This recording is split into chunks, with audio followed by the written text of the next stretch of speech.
thank you so much. And evidently, I would like to begin by an apology. I'm terribly sorry.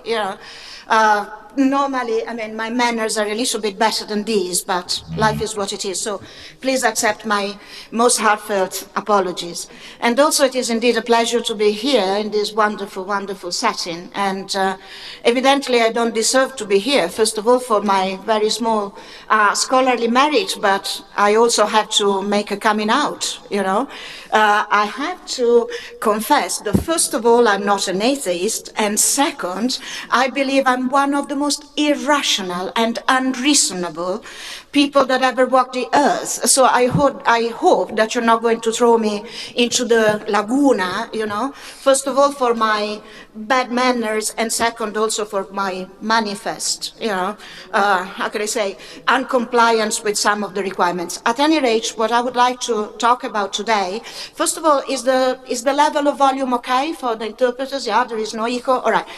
About secularization and post-secularization, and perhaps I'd like to begin by a stupid joke, but I'm always using the same one, after a certain age it's hard to find new jokes. And I would always say that, every secularization has the post that it deserves. And I would say that somehow this few thoughts that I'm going to share with you tonight, indeed, revolve pretty much around this notion. First of all, I imagine that, talking about the emergence of a post-secular paradigm in this kind of context may be, how can I say, a little controversial. Because indeed, very often when we hear the term post-secular, what I'm sure, what many of us, and I must say sometimes myself included, what we immediately think about is a kind of reconquista. That is that, very often we are becoming socialized to a kind of, how can I say, scholarly lingo whereby secularization is in crisis and religion is coming back. So the first thing that I would like to do, I would like, first of all, to deconstruct a little bit this narrative that there has been secularization has advanced, and now secularization withdraws. Because I would say this view of secularization that coincides with the, waning away of religion, with the withdrawal of religion, is only one way to look at secularization. It has, as you can imagine, as you can see, clearly a very important depth towards Weber. Sometimes I would say a very simplified reading of Weber, but this is by no means the only one possible version of secularization. I would like, however, to briefly quote that there are other accounts of the secularization process, and in particular, I must say that I find particularly fertile and helpful to look at the account of secularization as provided, for example, by the Canadian philosopher Charles Taylor, as well as by also another sociologist and philosopher that is not quoted as often as Taylor, which I say, much the pity, that is Marcel Gauchet. And, it is also interesting to see that in Taylor there is so much Gauchet, but Taylor doesn't quote Gauchet so much, actually. But I mean, enough of this kind of, disputaciones. In a nutshell, what is the important nucleum of this view of secularization as articulated in different terms by both Taylor and Gauchet? I would say what is very important about both this perspective is the fact that the process of secularization is strongly connected with its theological roots. Gauchet, as I think many of you have heard already, has famously defined Christianity as the religion of the sortie de la religion. It's the religion that makes it possible, to exit religion. And Charles Taylor equally has traced the very mechanism, the spinning mechanism of secularization into specifically Jewish Christian theological categories. Also, it is very important to remember that Taylor gives an account of secularization not so much as the fading away of religious belief, as much as a transformation of the conditions of belief. And in extreme synthesis, Taylor accounts for secularization as that process that has established once and forever what he calls the immanence frame.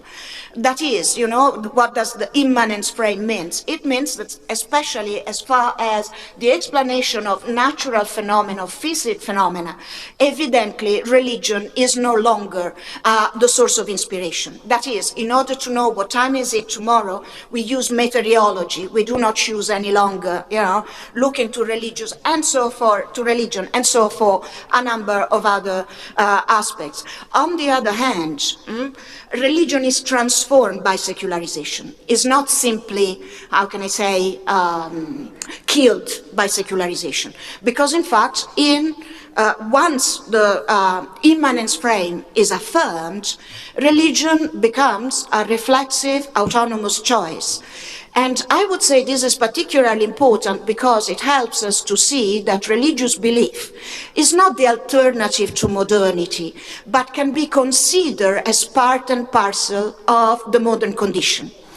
And this is true, I would say, in good and bad, because on the one hand, we can say, and here, for example, I remember also the first speech of this afternoon, not only it means that religious belief has to come to terms with non-religion, cannot simply exclude it, cannot simply say that's wrong, but somehow religious belief has to take non-religion as normal, and somehow consider itself as the exception.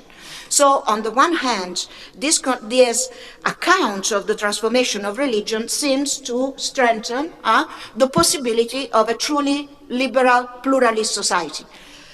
It is also true that the transformation of religion in modernity may also mean something else.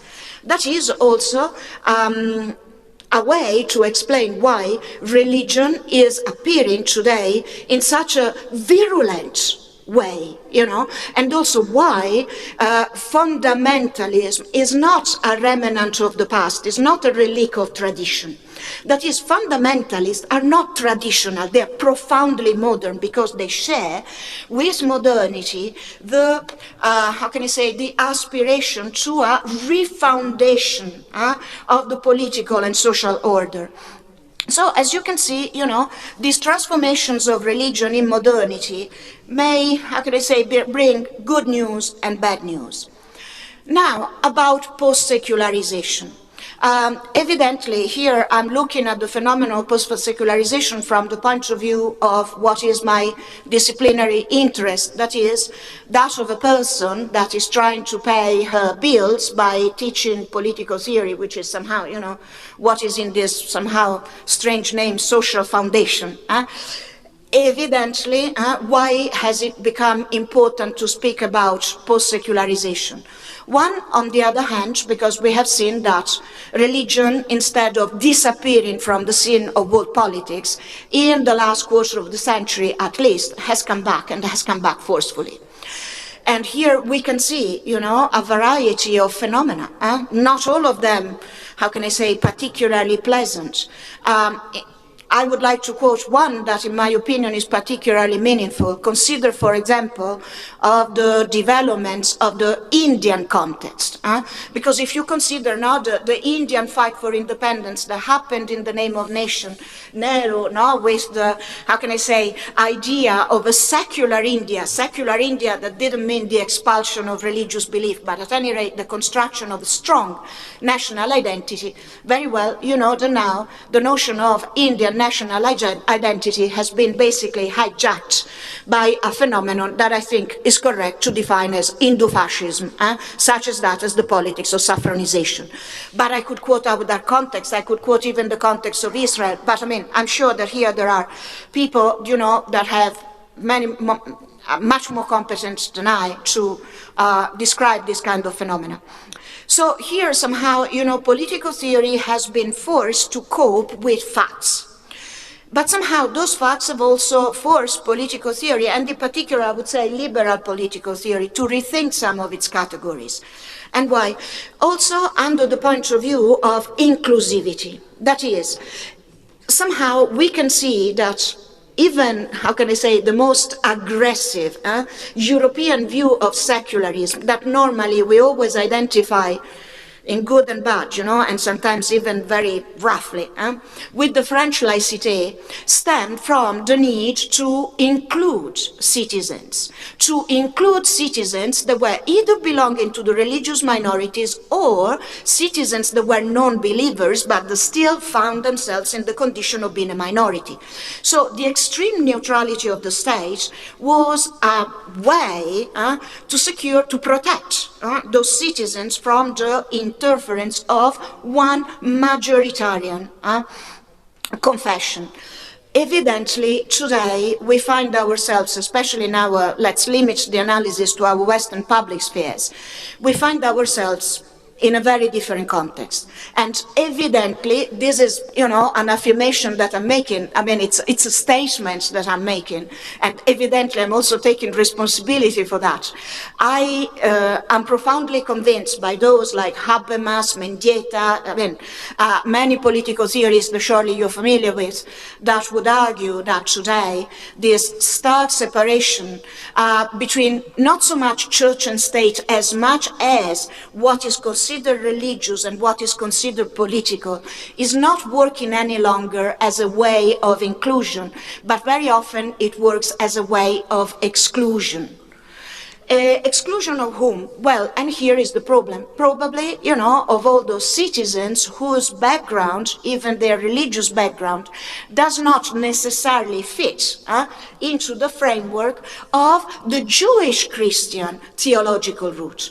Because not all religious expressions share the same articulation that we find, especially in Christian theology, between the sphere of immanence and the sphere of transcendence.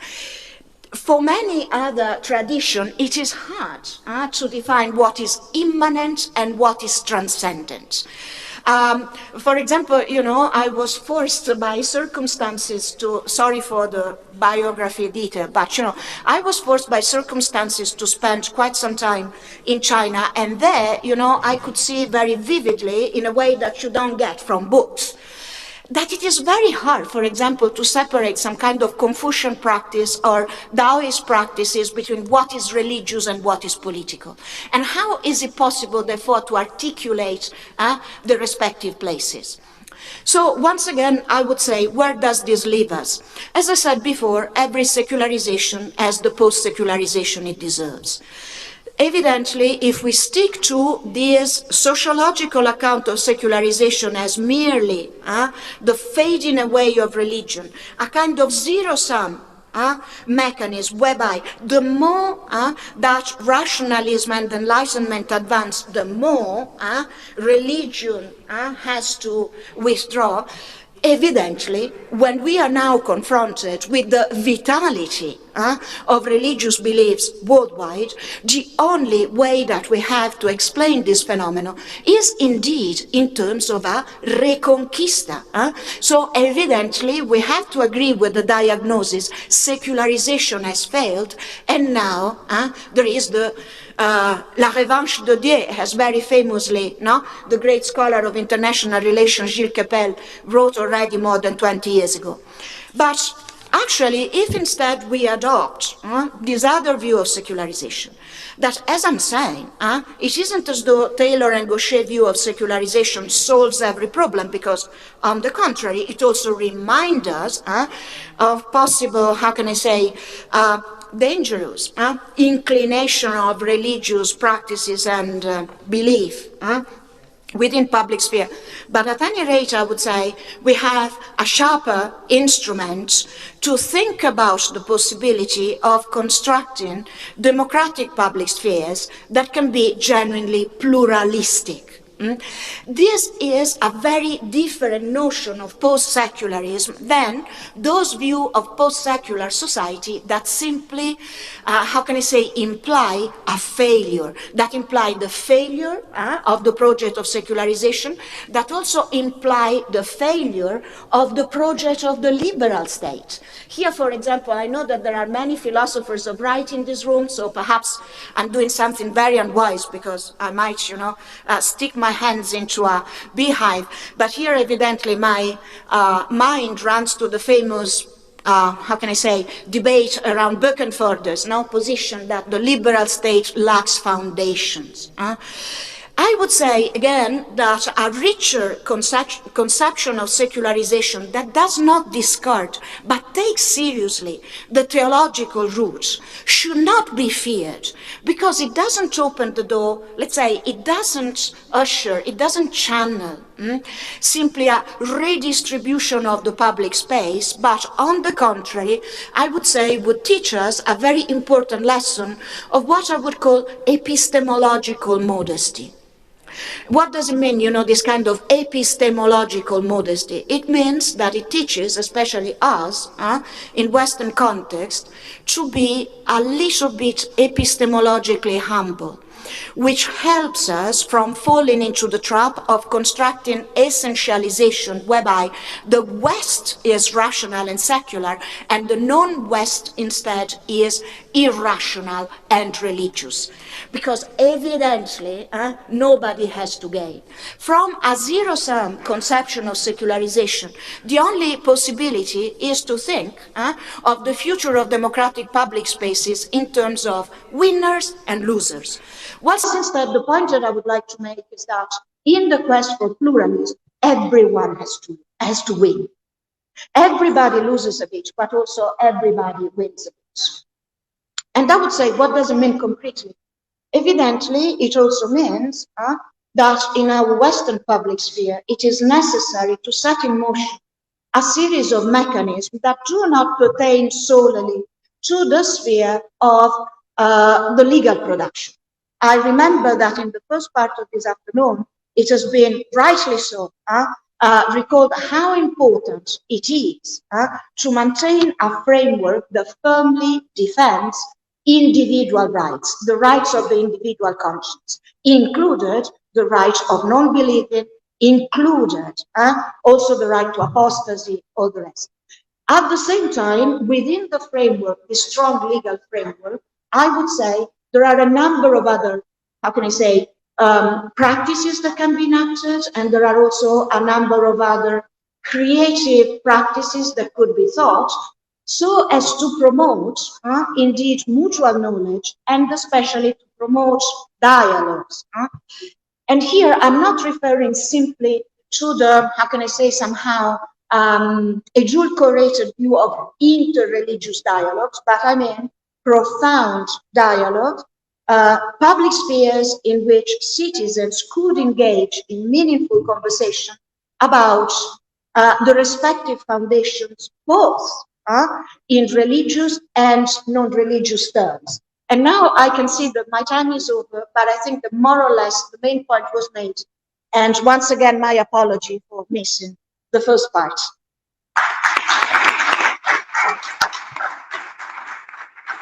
Thank you.